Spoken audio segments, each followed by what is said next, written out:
Bienvenue à la récré, c'est Mao, votre conseiller d'orientation. Pourquoi tu fais le mec sérieux? Parce que je...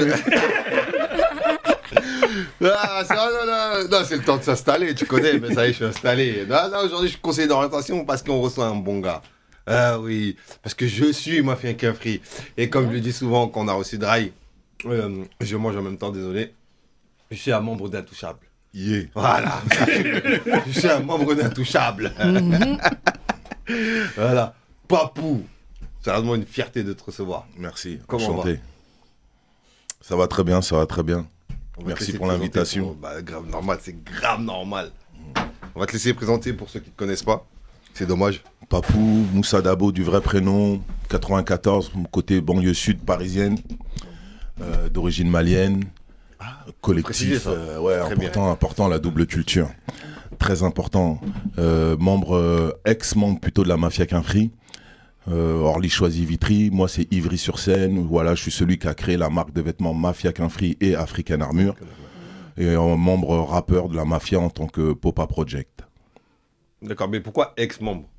Parce qu'aujourd'hui, j'essaye d'évoluer vraiment différemment, autrement. Je décolle, quoi. J'essaye de faire plein d'autres choses qui ne concernent pas la rap ou qui ne me limitent pas au rap ou à ce collectif-là, quoi. Donc, comme j'ai un peu d'ego, j'aime bien dire j'avance. Donc, je précise, c'est tout. Mais il n'y a rien. C'est mes gars et c'est à vie. Et on a vu aussi que tu avais un podcast. Un podcast, ouais, Pay the Builder. Ouais, exactement. Ouais, je raconte des storytelling. D'accord, toujours d'actualité, du coup. Ouais, toujours d'actualité. Il y a des épisodes qui vont revenir, qui vont sortir. J'ai pris un peu le temps là, mais c'est là, ça taffe. D'accord, c'est long, c'est très très long. Ouais. Bah, du coup, je vais faire appel. Je vais commencer par Abou Bazer. Les bails, les airs, jambes. On dit mogo, pas mogo, on dit floco, pas floco. Et il va falloir qu'on accueille plusieurs gens dans ma Quinfri ici. Oui, je suis cordable. Il y a DJ Mosco, j'ai vu la dernière fois. Il m'a dit Bouba, ça dit quoi? J'ai dit à mon frère, t'inquiète pas. Il y a pareil pour OGB et Teddy Corona. Ils m'ont dit, ça dit quoi? J'ai dit, les gars. Mon Kobe aussi. Mon Kobe et tout. Donc, en fait, toute la mafia. Il y a du monde sur la corde à linge, comme dirait l'autre. Il y a du monde, ouais. Voilà. Barberich. Oh, moi je suis content, j'ai un frangin de béret. De béret. Et je passe vraiment un gros big up à Papou parce que c'est vrai qu'on se croisait dans des événements ou même chez des amis. Et c'est quelqu'un qui a toujours été humble. Parce que du coup, moi je le connaissais pas. J'allais dans des soirées, des événements avec mes frères et ma cousine Bettina. Et du coup, je le croisais et donc je le connaissais. Et je l'ai vraiment trouvé humble. Et il me parlait de ses projets de textile, du coup, à l'époque, que tu voulais faire aussi pour les enfants. Pour les plus jeunes. Ouais, pour les plus jeunes, du coup. Et donc, c'est pour ça que je suis vraiment ravi de te recevoir aujourd'hui. Et la marque, elle existe, vraiment. Young Nation. C'est ça, Young Nation. C'est que des collaborations. C'est pas moi tout seul, je travaille avec des artistes qui ont des touches particulières, comme celle de Fred Ebami, par exemple, ou Alif King. Et en fonction de leur technique, la façon dont ils travaillent, j'associe ça avec African Armure et ça donne du Young Nation. Mais c'est en train de grandir sur une plateforme. C'est encore autre chose. L'écolo. Écoute, moi ça va bien. Ravi d'être en face d'une légende en vrai. Ah, Non, la vérité, ne serait-ce que African Armure. Là. Non, ça faisait chaud au cœur de voir cette marque au sein aussi de la culture hip-hop, mais qui ramenait aussi cette africanité qui nous a des fois un peu manqué dans notre rap français. Mais maintenant, ça va mieux. Penda, notre malienne. Ça va? Ah, très très Tant bien. qu'il y a des Maliens, je suis content. J'aime beaucoup Penda, j'aime beaucoup. Aujourd'hui on est connectés, hein. Ouais. À fond, hein. Ouais. J'aime beaucoup. Bon, le sujet du jour, en tout cas, c'est comment exister dans l'écosystème de nos artistes rappeurs, de nos amis rappeurs. Mécolo. Vaste question, c'est exister à quel niveau, qu'est-ce qu'on propose aussi, parce que exister pourquoi? Parce qu'aujourd'hui on peut exister sur les réseaux, mais si on parle, c'est exister pourquoi, qu'est-ce que tu apportes à cette, qu'est-ce que tu apportes à cet écosystème aujourd'hui, fut un temps par exemple, toi t'avais la marque African Armure, aujourd'hui par exemple je trouve que il peut se perdre, les amis, refaites des marques un peu hip-hop, quoi. On en a marre de vous voir en Gucci, Louis V, tout ça. Eux, ils vous pompent que votre lumière. Ils vous aimaient pas avant. je trouve que ça manque voilà, d'entrepreneuriat peut-être plus hip-hop pour moi, ce qu'on a un peu perdu, ce qui existait avant. Il y avait des marques Echo, Comet, c'était associé en fait. Et pour moi, ça, c'était exister dans l'écosystème hip-hop en tant que tel. Aujourd'hui, c'est quoi pour moi, c'est quoi exister? C'est comment t'existes, t'es qui? T'es le faux manager de tel? Est-ce que c'est ça, exister? Non, Faux manager. non, c'est oui. Ouais, j'ai Non, Le manager poteau. Ouais, voilà. Et puis aussi, c'est un milieu qui est quand même c'est le rap business, parce que c'est aussi un business. Voilà, vouloir exister dans ce business, ok, mais il faut savoir aussi les tenants et les aboutissants, et que ça peut être parfois dangereux aussi. Hein. Ça, il peut, selon si t'avais une vie avant ou pas, ça peut être compliqué. Mais voilà, c'est surtout moi en fait, exister. Pourquoi? Qu'est-ce que t'apportes à cette culture? C'est bien d'exister, mais il faut aussi, voilà, mettre ta pierre à l'édifice. Et il y en a certains qui l'ont fait, comme toi, Papou, notamment. Voilà, d'autres qui l'ont fait à différentes échelles. Mais aujourd'hui, pour moi, c'est là où je vais peut-être faire ma boomer, un peu réac et tout. Je me sens dans les baskets du vieux père gang. Vous faites comme moi. Je trouve que peut-être ça me... Nicolas veut trop faire la neugeuse, c'est ça son problème. Pas jeune. Non, t'es jeune et belle, sache-le. Oui, mais maintenant, je vais passer dans la catégorie de l'INSEE je serai plus jeune, là, dans quelques mois. Non, mais voilà, non, c'est juste qu'il y a des trucs, moi, par exemple, aujourd'hui, qui me manquent un peu. Voilà, qui n'existent plus dans l'écosystème rap. Je trouve, notamment, par exemple, les marques de fringues, tout ça, ce qui fait partie de la culture. Il y a des trucs qui sont passés à la trappe. On vous remercie pas Gucci et Louis Vuitton et tout le reste. Moi, je crois que t'as vu, t'es dans cet écosystème des artistes. C'est un milieu dans lequel les protagonistes, notamment les artistes, ils sont très égocentrés. T'as vu? Et t'as vu, du coup, quand t'évolues autour d'eux, il faut savoir mettre son ego de côté, il faut savoir se chercher, se trouver, et trouver son domaine de prédilection aussi, tu vois. Il faut trouver aussi un projet fédérateur. Parce que, tu vois, et qui soit pas contraignant pour ses amis artistes. Parce que c'est très subtil, en fait, quand t'évolues autour de tes amis artistes, il faut pas faire le forceur, tu vois. Et il faut arriver à être subtil, et il faut qu'ils y adhèrent avec plaisir. Je crois qu'il faut savoir composer avec les différentes énergies de ses amis artistes, t'es dans l'écosystème. Il faut savoir faire en sorte que ces amis artistes qui ont une certaine aura puissent mettre en lumière notre projet naturellement, spontanément, pas dans la forcerie. Et ça, c'est tout un travail de relations humaines, de subtilité, tu vois. Et il faut les mettre dans des conditions paisibles tu vois. Et c'est pour ça que je dis que, tu vois, voilà, il y a le côté où tu peux évoluer dans l'écosystème de tes amis artistes, mais comme tu as dit, qu'est-ce que tu as à proposer? Et tant bien même tu as quelque chose à proposer, il faut arriver à être subtil quand tu le proposes, comment dire, il faut pas si tu faut pas qu'ils proposes se sentent forcés. C'est un jeu d'équilibriste. Je suis complètement d'accord, mais si tu proposes un bon truc, tu vois, un beau suite comme ça ou quoi, le mec, il est beau, il sent beau avec, il y a aucune... Ouais. C'est pour ça que j'ai dit que tout se passe dans les relations humaines et comment ça se passe entre nous en vérité. Tu sais, moi je parle de lucidité. Parce que le problème, parce que là on parle d'entourage, d'accord, d'artiste, et on parle d'écosystème, donc tout ce qui est autour de l'artiste. Et le problème, c'est que il faut être lucide et faire preuve d'humilité et d'objectivité. C'est-à-dire que des fois, il y a des gens qui sont dans l'entourage de l'artiste, qui veulent briller plus haut que l'artiste, ou qui veulent eux-mêmes être artistes alors qu'ils sont nuls. Mais c'est une réalité. Ouais. Ou clair, soit nuls parce que je parle de compétences, ou sinon, par exemple, qui n'ont pas les compétences pour être manager, tourneur, producteur ou autre. Donc c'est pour ça que je parle de lucidité, et à un moment donné, c'est très dur. C'est très dur pour certains de se dire moi je serai pas à la même hauteur que celui avec qui je traîne tous les jours. Ouais, mais parce que aussi t'as peut-être pas le même même si le talent ça se travaille aussi, hein, parce que c'est 10% de talent, 90% de boulot, mais t'as peut-être pas la même accointance pour ce qu'il fait, c'est ça. Oui, mais il y en a qui se mentent à eux-mêmes. Pour exister plus haut que tes artistes, faut s'appeler Suge Knight, et ça n'a pas payé. Ouais, là, lui, son nom était plus gros que celui des artistes sur les albums. Combien d'années de prison là? T'as dit aussi. Oui. T'as le contre-exemple. Mais ce que vous dites, c'est hyper juste, Booba. C'est hyper juste ce que vous dites, dans le sens où faut exister, mais c'est pas une compétition. C'est exister pour exister, parce qu'on doit exister, que ça soit dans la musique, dans une boulangerie.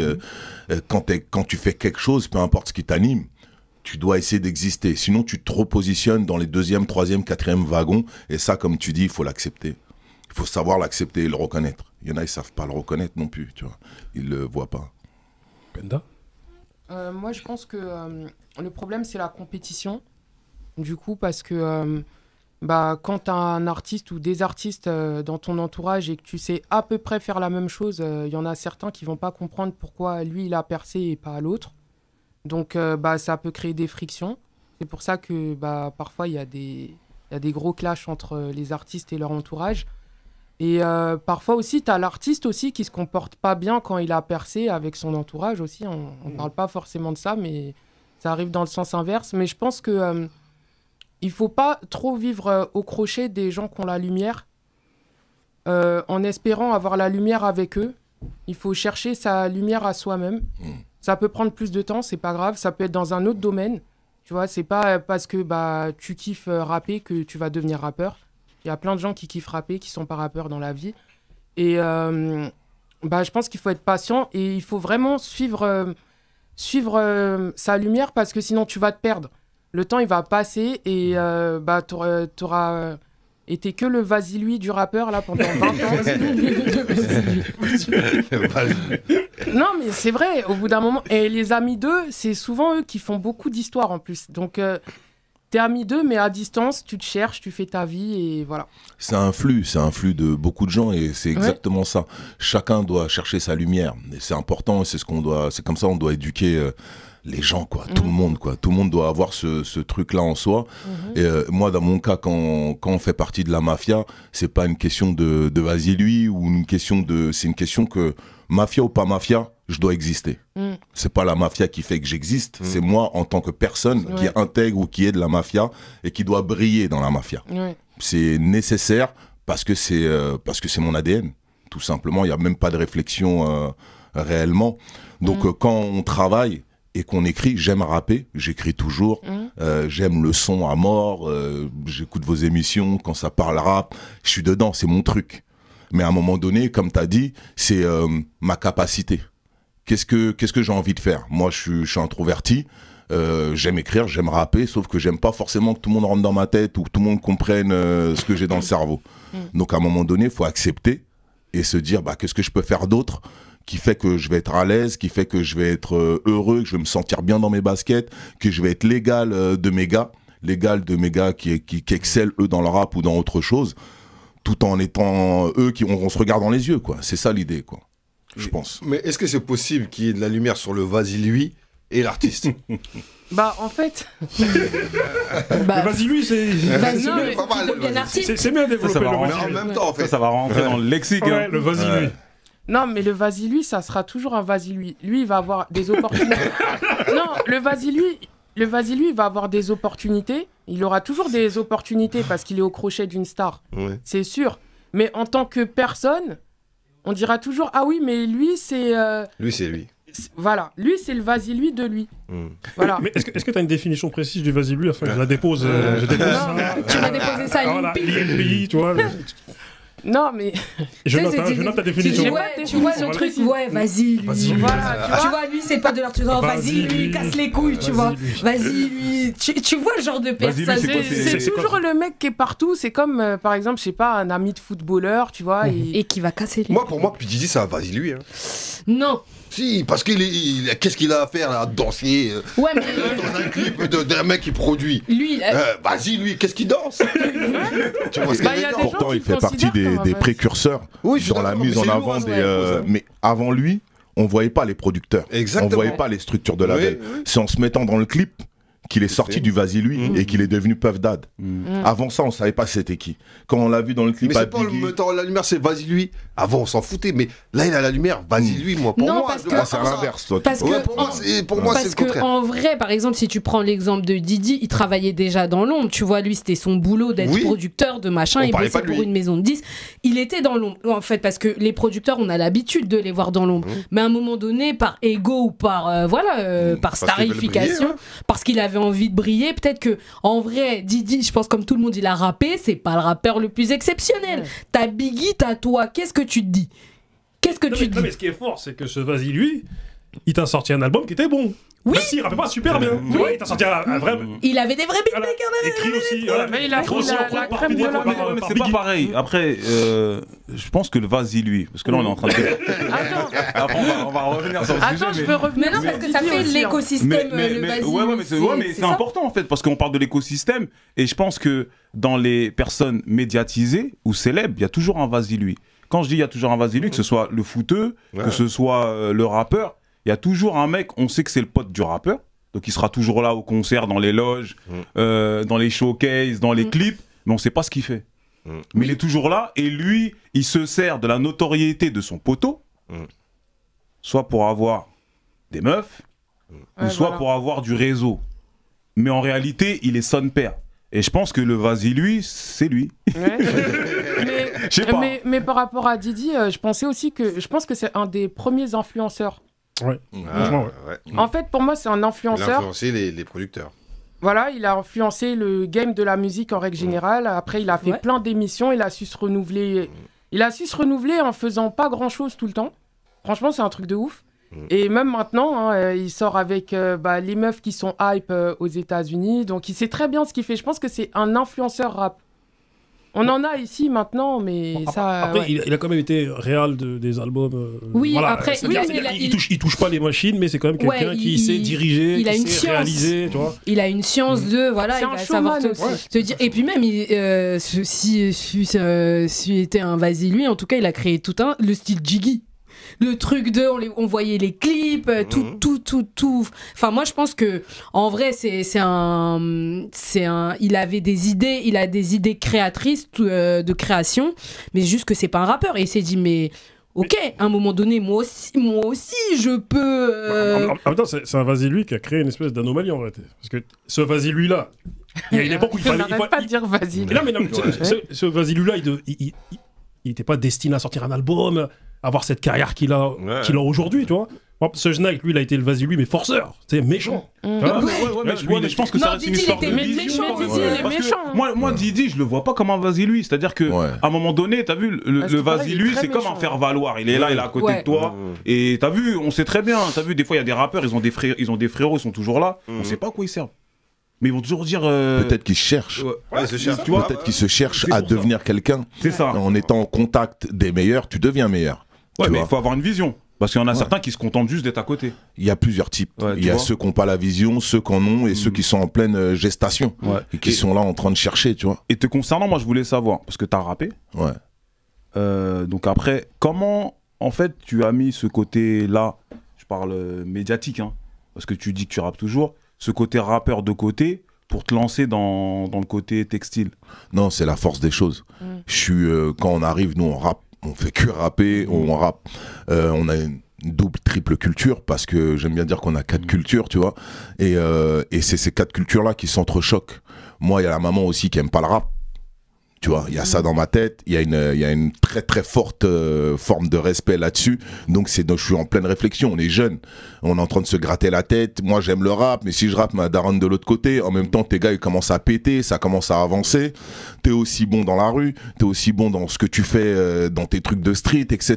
Donc t'es dans ce melting pot là, tu vois, de qu'est-ce qui se passe là. T'es dans ce bourbier, il y a des albums qui sortent au stead dans tous les sens, ça pète, tu regardes, tu dis hey, je veux comme eux. En même temps, tu rentres au bled, tu vois, c'est ce mélange-là. Donc, naturellement, déjà, je me cherche. Donc, je continue à rapper parce que j'aime ça. Mais en parallèle, je suis déjà dans mon truc. Qu'est-ce que je vais faire? Je veux pas faire une carrière de rap. Ma maman, elle aime pas ça déjà. Donc, je me destine pas déjà de moi-même, je me projette pas aussi loin par rapport à la famille.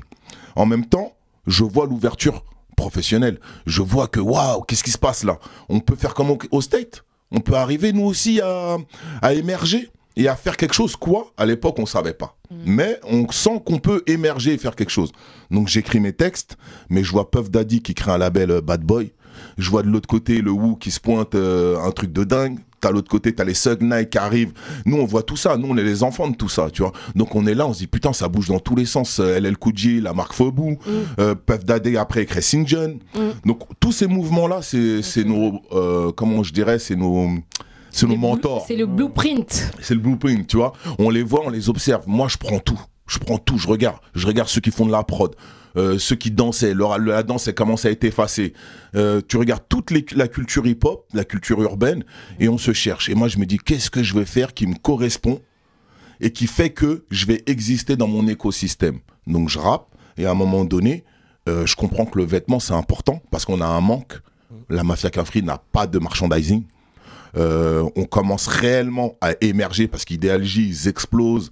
Vraiment, t'as 113 et Rof qui sont pas loin en train de pousser les bouchons. Moi, dans mon écurie, je sais que derrière, t'as Intouchable, Carlito, t'as OGB qui sont. Et les mecs, ils étaient. Tu sens que ça va pousser.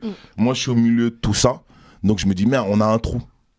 Parce que je suis déjà un mec qui fait des affaires dans la rue, je suis déjà un mec qui voyage, je suis déjà dans mon game, je vois ce qui se passe au State.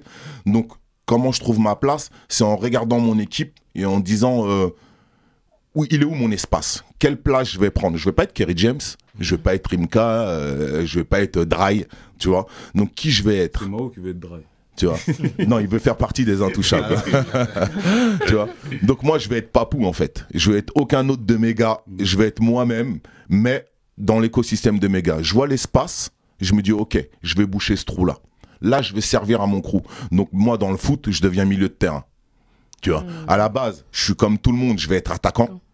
Mais je sens qu'on va pas gagner le match. On va pas le gagner, le match, parce qu'on est tous offensifs. Tu vois. Donc, moi, par ma nature, donc mon éducation, les conseils que nos parents nous ont donnés, le vécu de nos rues avec ou pas les bonnes choses, je comprends qu'il faut que je recule et qu'il faut que je me mette en milieu défensif, offensif, parce que je veux toujours marquer des buts. Mais en même temps, il faut que je me mette en défensif par rapport à mon équipe. Et c'est là que je dis, oh, ok, moi je vais développer le merchandising. Mais je suis déjà commerçant. Tu vois, on sait déjà faire du commerce. Nous, à l'époque, tu sais, on ramenait les sables des States. On sait déjà faire du game. Tu vois ce que je veux dire? Comme disent les Américains. Voilà, nous, on est hustle. Tu vois ce que je veux dire? C'est notre game, ça, tu vois. On adore ça. Donc, on sait déjà gérer l'argent. L'argent, c'est un outil de travail qu'on maîtrise déjà. Maintenant, c'est comment on va le multiplier. C'est ça qu'on maîtrise pas. Donc, voilà, je prends mon espace et je dis, voilà, je vais boucher ce trou-là. Je vais donner une image à mon équipe. On a un nom. Le nom Mafia Qu'un Free, il existe. Le rap, les albums, ils sortent, on existe. Mais on n'a pas d'image à ce moment-là. Donc je prends un logo qu'un des potes de Teddy a fait. Le fameux logo Mafia Qu'un Free. Je le récupère et voilà, et je le sublime, quoi. Je le prends et je le mets en avant.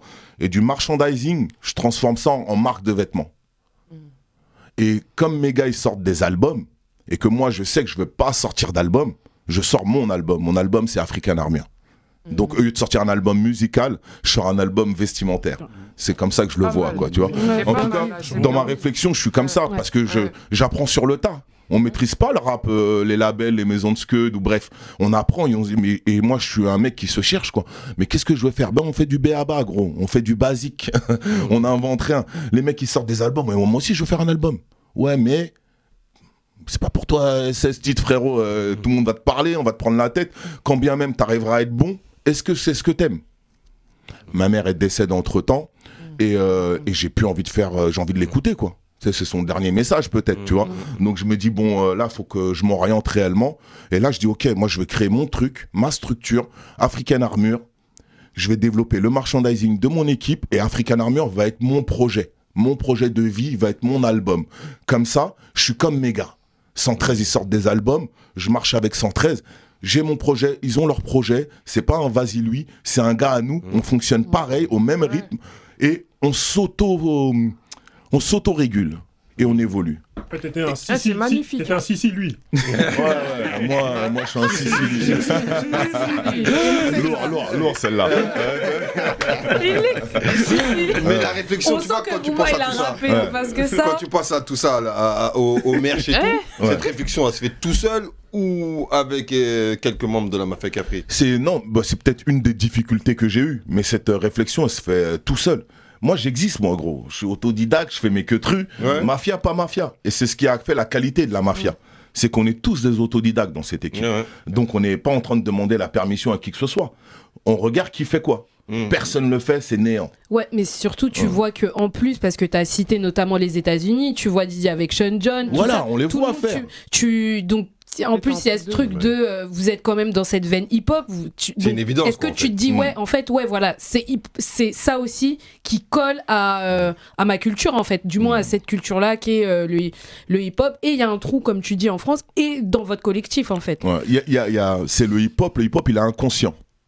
On est hip-hop.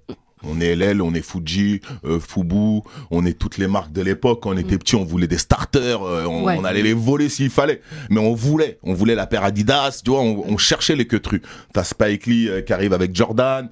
Nous, on a vécu toutes ces explosions-là, tu vois. Donc, il y en a qui sont devenus réalisateurs à cause d'un petit clip de Spike Lee et Jordan. Donc, nous, on est dans cette mouvance-là. Donc, effectivement, je suis... Le merchandising, c'est pas par rapport au state, mais c'est parce qu'on est de base des entrepreneurs innés. C'est facile de le dire aujourd'hui. À l'époque, je vois juste que, bon, il y a moyen. Il y a moyen d'exister et comment tu te positionnes. Ok, là, je peux me positionner là. Le genre, moi, je sais en faire. Maintenant, je vais travailler. Et j'ai appris tout sur le tas. Mais du merchandising, je suis vite passé à la marque de vêtements Mafia Qu'un Free parce qu'on avait faim. Parce que j'ai vu aussi les possibilités. J'ai fait un t-shirt.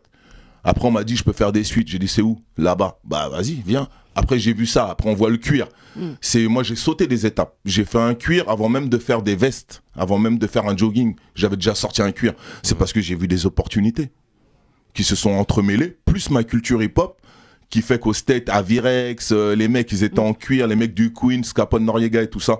Bah, l'inspiration, elle vient. J'ai rien inventé, je récupère l'inspiration, le Wu, leur image, et on y va. Donc je puise mon énergie dans la musique US, et je transmets ça à mes gars. Mes gars qui sont, eux, en train de travailler artistiquement, en train d'exploser. On est dans un début où on n'a pas forcément de genre, donc on est en train de monter. Donc moi, c'est un plus. Donc même pas besoin de discuter, tu vois ce que je veux dire? C'est un plus. Quand tes gars, tu leur livres, on est 15, voire 10 fois plus, mais j'arrive à nourrir toute l'équipe de pulls, de vestes, de t-shirts. Alhamdoulilah, tout le monde est content. Tu vois ce que je veux dire? Tout le monde est content parce que déjà, on arrive à s'équiper. Déjà, dans un premier temps. Après, comment ça explose derrière, ça c'est la vie. Mais du coup, tu as créé... C'est carrément un autre écosystème, finalement. C'est des écosystèmes qui cohabitent. Tu as créé un écosystème au sein d'un écosystème, en fait. C'est carrément... Du coup, la question, ce serait comment exister dans l'écosystème de Papou, en fait. Ouais, tu peux te poser la question. Grave. Oui, voilà, grave. Si tu me laisses parler, là, Hugo, il y a trop d'infos. Tu vois. Dans le secteur A aussi, il y a eu Mohamed Dia qui a fait tout un boulot, tu vois. Est-ce que...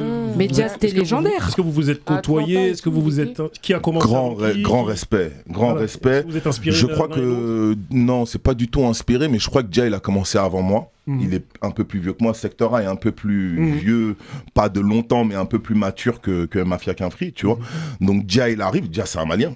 D'origine en tout cas aussi. T'as Ernest Malamine qui lui aussi arrive. Ils arrivent un peu avant moi, mais moi je suis déjà en train de rapper.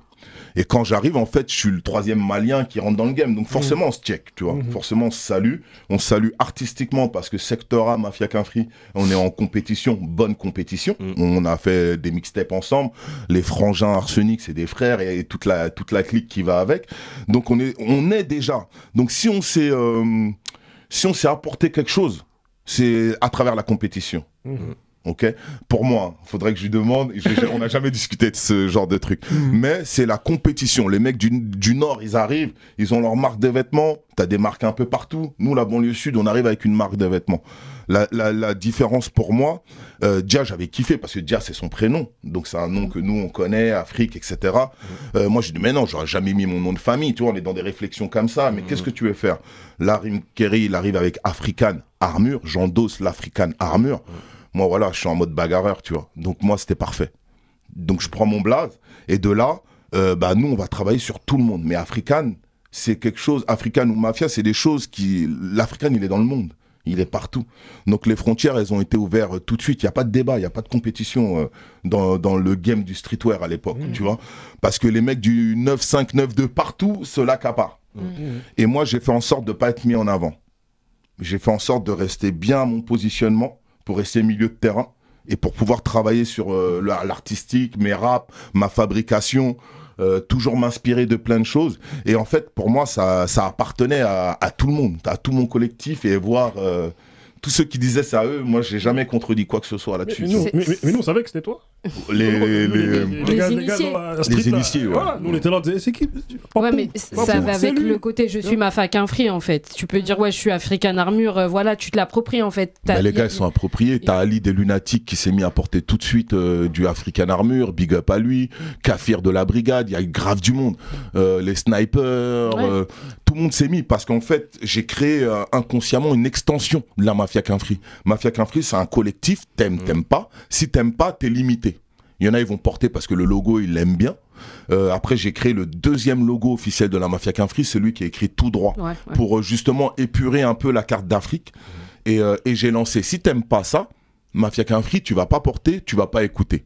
La réflexion, elle vient là-dedans. Donc, African Armure, elle explose tout de suite en termes de géographiquement, elle va beaucoup plus loin parce qu'en fait, déjà, elle bénéficie de la Mafia Free. Ça, c'est un fait, tu vois. Et après, elle grandit parce que dans le rock, il y en a, ils vont mettre du African Armure parce que ça leur parle, quoi. Et c'est là où la surprise, elle est belle. C'est pas de l'anticipation, c'est pas de la stratégie. C'est juste, ah, ok, ça va encore plus loin que je pense. Ok, donc je peux encore pousser le bouchon encore plus loin. Okay, c'est très très lourd. Et aujourd'hui, on en est où au niveau d'African Armure? Aujourd'hui, African Armure, j'ai vraiment, je travaille sous mes soubassements, comme j'aime bien dire. Je suis en train de renouveler tout le concept de la marque. En gardant mon ADN, mais j'ai besoin de grandir. On est des quarantenaires, moi je suis un quarantenaire, donc j'ai besoin que la marque me suive égoïstement. Tu vois, j'aime bien ton bomber, ce que tu portes là, mais tu vois, j'ai besoin de t'habiller toi. Tu vois, j'ai besoin de vous habiller, vous tous sur la table. Comment je fais pour vous habiller aujourd'hui? Parce qu'aujourd'hui, il y en a, ils sont parents, il y en a, ils travaillent dans des secteurs autres que la musique, que notre hip-hop ou que notre africanité. Ma réflexion, c'est comment j'arrive à habiller ma communauté. Ok, donc je travaille là-dessus. Donc il a fallu que je me remette en question au niveau de ce que je produisais et surtout faire en sorte que African Armure puisse grandir sans Mafia Free. C'est pour ça que je suis sorti aussi de la mafia. D'accord, ok. Il fallait faire des choix, il faut faire des choix. Donc il fallait que je sorte pour pouvoir faire grandir le projet. J'ai réussi à le faire grandir en termes de réputation. Maintenant, le problème clé, c'est la fabrication. Qu'est-ce que tu proposes aux gens? Moi, je veux proposer des bombers, je veux proposer des bérets, je veux proposer des choses différentes. Mais comment on accueille ça? Donc je suis dans toutes ces questions-là, dans toutes ces réflexions-là. Et du coup, je distille des petites capsules que j'envoie, comme les boutons de manchette que j'ai pu faire, que je communique pas du tout là-dessus. Je vends directement à des entrepreneurs. D'accord. Parce que quel est l'ADN d'African Armure? Qu'est-ce que African Armure veut dire? Quel est son message? African Armure aujourd'hui, ce qui tue, et merci, grâce aux 20 ans, je l'ai revu, mais c'est rentré dans le patrimoine. Ça appartient aux gens. Tu parles du Pop Store là. Du Pop Store, je les remercie. Avant l'année dernière, ils ont fait une exposition sur la culture hip-hop. À la Villette. À la Villette. Ouais, 360 voilà. à la Philharmonie, voilà. Ils nous ont mis en gros. Dès qu'il y a un reportage sur le streetwear français, on me loupe jamais. Je suis toujours présent. Je fais énormément d'interviews, etc.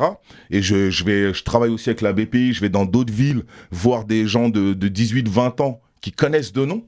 Je suis dedans, quoi. Tu vois ce que je veux dire? Maintenant, moi, c'est le vêtement, on s'en fout.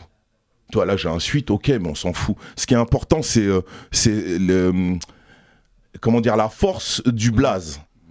Pourquoi tu le portes? Endosse l'African Armure. C'était ça dès le début. Ce que tu portes un truc, il a un message. En Finlande, non, là-bas, là. Non, pas en Finlande, en Autriche.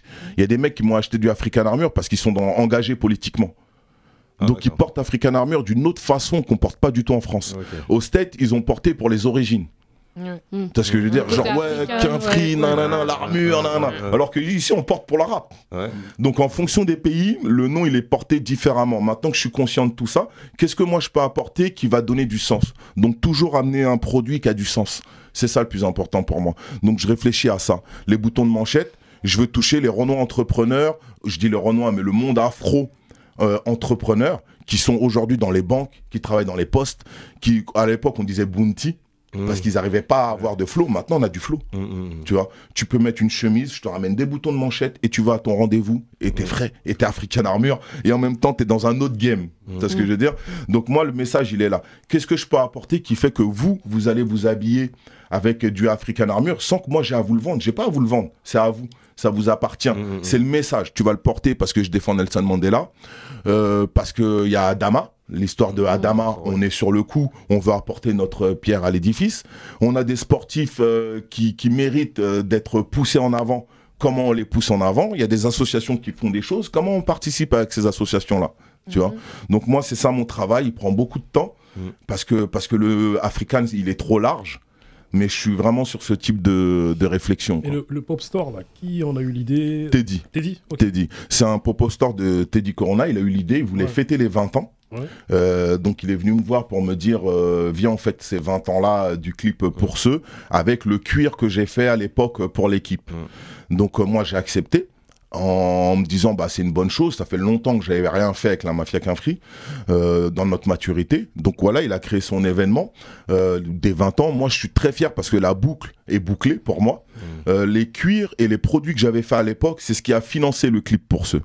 Donc pareil, je l'ai dit je l'ai dit que récemment, tu vois.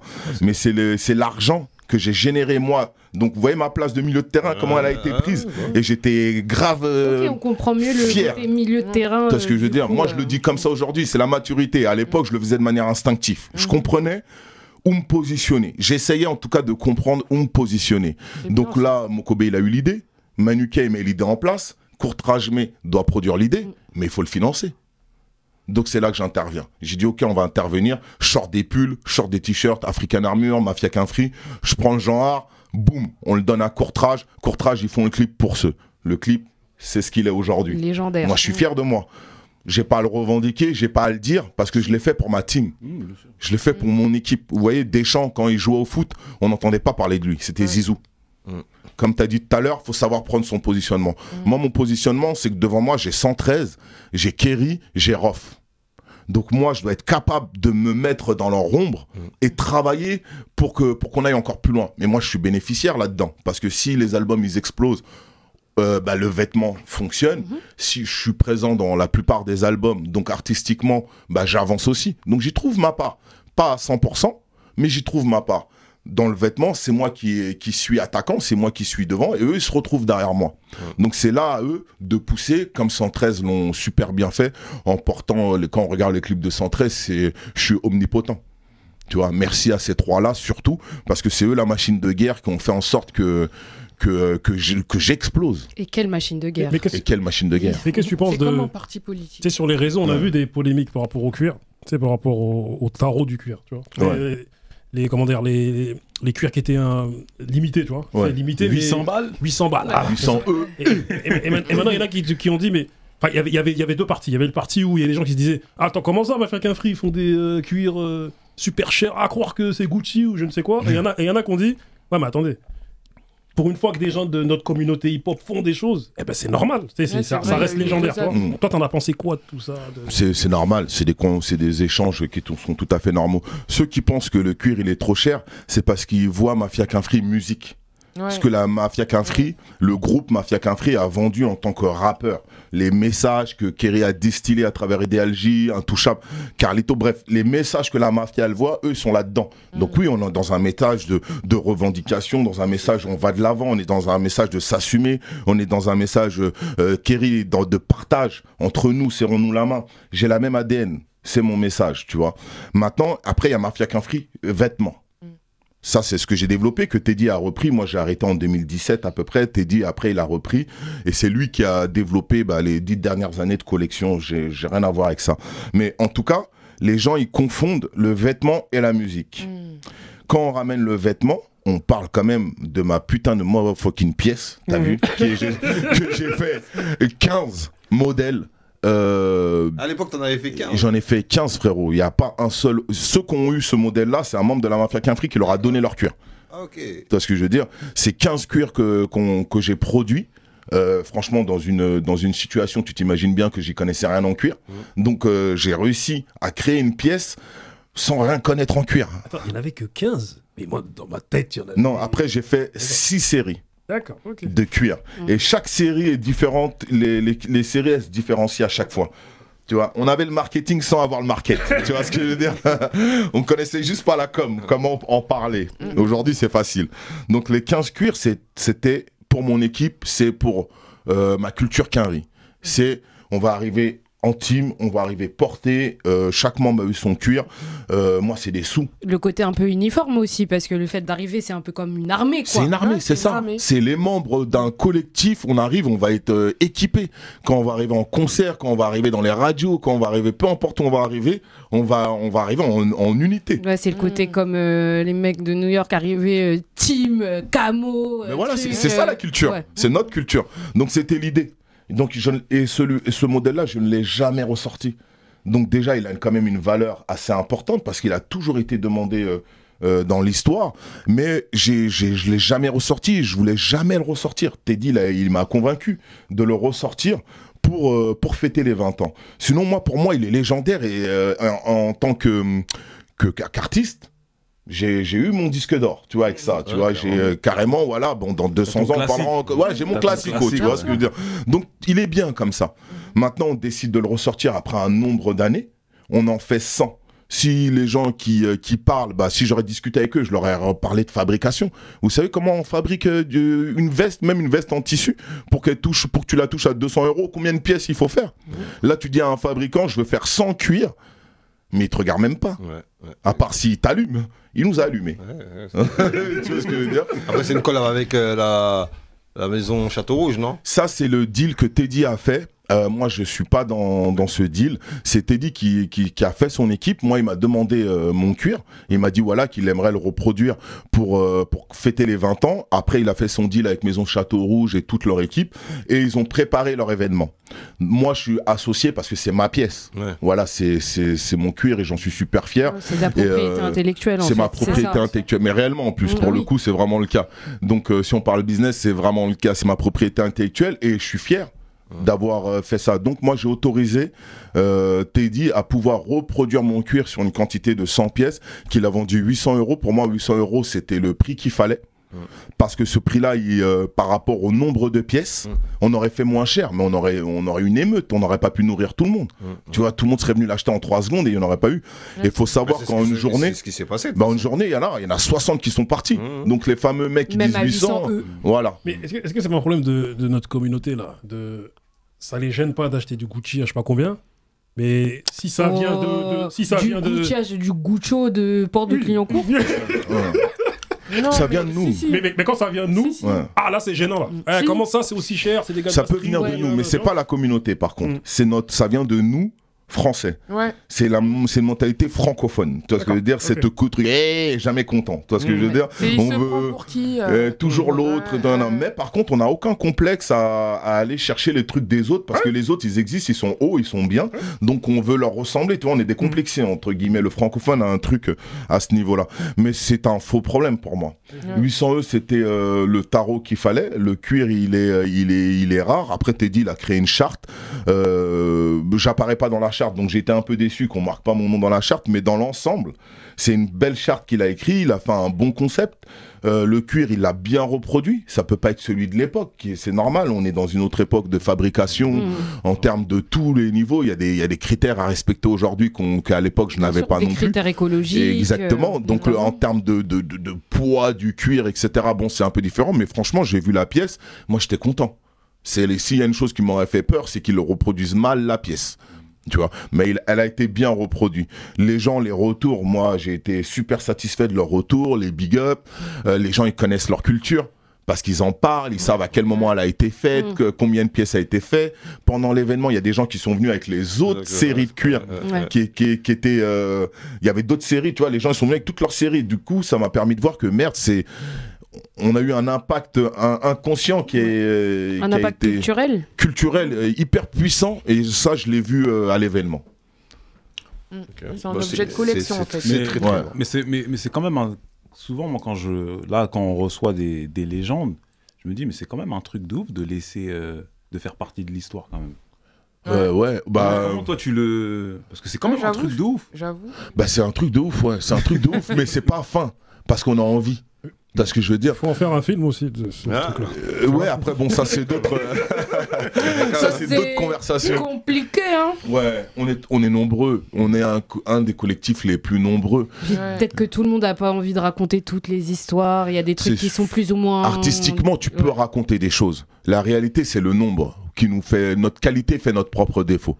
Tu vois, c'était dans le vêtement, c'est la même problématique que j'ai eue. C'est comment fournir autant de collections, autant de produits, tout en habillant l'équipe, et en même temps l'équipe, elle a des goûts divers et variés. Qui va aimer tel pull ou tel t-shirt, tu vois. Donc quand tu rentres dans un collectif comme ça, eh ben tu peux pas satisfaire tout le monde. C'est impossible, là. On peut pas satisfaire tout le monde. Donc moi, j'ai fait ce que je devais faire. Ceux qui ont aimé ont porté. Ceux qui n'ont pas aimé n'ont pas porté. D'ailleurs, ça a dépassé, tu disais que ça a dépassé les frontières de la mafia Qu'un Free, finalement. Ah ouais, carrément. Carrément, il y a des... Tu sais, c'est devenu comme le logo de Public Enemy. Oui. Tu vois ce que je veux dire? Les gens, ils portent le logo de Public Enemy sans connaître Public Enemy. Ils savent pas c'est quoi Public Enemy. Et tu les vois avec des... Même dans Terminator, on voit... tu vois? Et nous, on en est arrivé là. Donc ouais, c'est un truc de fou. Mais en fait, c'est pas un truc de fou. Parce qu'on est encore actif. Tu vois ce que je veux dire? Ça veut dire qu'en fait, si on a fait ça de manière inconsciente, et c'est rien, un jeu de jambes, frérot, on veut faire le double. On veut tripler le truc et on veut aller plus loin. Moi, ce que j'essaye de faire aujourd'hui, pour moi, c'est beaucoup plus fat que ce que je faisais avant. Tu vois ce que je veux dire? Parce que maintenant, je suis expérimenté, parce que maintenant, je sais cibler et je sais l'exprimer, ce que je savais pas faire aussi avant. Et autodidacte. moi, j'ai une petite question parce que justement, on parle d'africaine, d'armée africaine, de mafia Qu'un Free. Quid de ta marque et de l'Afrique, justement? Est-ce que tu regardes aussi? Parce que il y a... Bon, j'espère que ça va continuer, mais c'est un continent qui est en expansion permanente avec ses problèmes et c'est aussi les choses qui se passent plutôt bien, mais peu importe, il y a aussi un marché, notamment... Ta question est longue, hein? Pardon, d'amateurs de rap aussi, parce que ça écoute la mafia Qu'un Free. Donc, est-ce que toi, tu regardes aussi dans cette direction? Mais clairement. Je t'ai dit, la double culture, elle est importante. Donc, tout ce qui se passe Afrique de l'Ouest de manière générale et bien large, je m'intéresse aux artistes, comme aux collections, comme aux produits.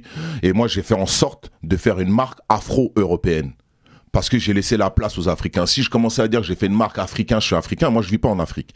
Moi je suis né là, j'ai grandi là, j'ai des codes d'ici, des codes de banlieusards, de hip-hop, etc. Donc African Armure est une marque afro-européenne qui collaborera ou qui travaillera avec des marques africaines. Tu vois ce que je veux dire? C'est justement pour leur laisser j'ai la conscience de leur laisser leur place et de pouvoir travailler et faire des collaborations avec eux, voire de produire et de fabriquer en Afrique. Ce qui est extrêmement important dans la stratégie de la marque. Après, on connaît le business, c'est super dur et long à mettre en place parce que les politiques économiques, c'est compliqué à gérer. Mais bien entendu, qu'on les observe, les regards, il y en a qui demandent, il y en a qui portent. Et Young Nation est là aussi pour ça. Young Nation, c'est de la collaboration. Donc demain, un artiste africain, il veut travailler avec moi, on crée une collab. La collab, je la mets dans la zone Young Nation et c'est parti. Moi, je vends ici, il touche ses royalties au pays. Il n'y a pas de problème. Stop l'immigration, les mecs. Hein. Venez, on reste chez nous. Il y a tout chez nous. Hein. Venez, on bombarde et on construit le New York africain. Quoi. On construit chez nous un truc de fou parce qu'on a tout. Arrêtons de venir. Nous, on est nés là, donc on est là. Mais on vous regarde et on veut bosser avec vous et les Quinri veulent bosser avec vous. Les Nigérians l'ont prouvé. Oui. Donc, continuons dans ce sens-là. Quoi. Je terminerai vite fait. Je te laisse le mot de la fin. Déjà, Youssouf de Château-Rouge, un grand big up à lui, tu vois. Ouais. En plus, il vient de chez toi, là-bas. C'est un frérot du quartier. Donc, je pense qu'un de ces quatre. Maison Château-Rouge. Il faut venir. Tu vois. Je tiens à dire aussi que, tu vois, à Grigny, il y a eu les cuirs DGC aussi, tu vois. Donc, t'as vu, il faut le dire aussi, tu vois, parce que les gars de Grigny vont dire ah! Toi aussi, on le veut. Ah, tu vois. Donc ils étaient là aussi. Moi je crois aussi que il y a quelqu'un comme Freeman aussi qui a réussi à évoluer dans son écosystème, tu vois. Pour sortir un exemple, un autre exemple, il est même carrément devenu passé de danseur à rappeur. Il a fait même une carrière à un moment donné. Et il continue encore. Et moi ce que je me dis c'est que Papou, t'as vu, moi je pense que de manière autodidacte, t'as été intelligent, stratégique. Et t'as même fait une étude de marché sans savoir que tu faisais une étude de marché à l'époque, tu vois. Et t'as été visionnaire. Et du coup, ça rime avec légendaire. Yeah. Très très lourd. C'est ton côté rappeur. Les rimes. Du coup, l'homme fort, tu es légendaire, mon frère. Merci. En plus, t'es malien comme ces deux-là, tu vois. Aïe. Moi, je suis ouest-africain aussi, je suis sénégalais, mais on est ensemble. Le Cameroun aussi avec on est ensemble. Le Congo. Le Congo et le Cameroun. On est ensemble. Tu connais. On est africains, frère. L'Union africaine, exactement. De toute façon, ici, ils font pas la différence. En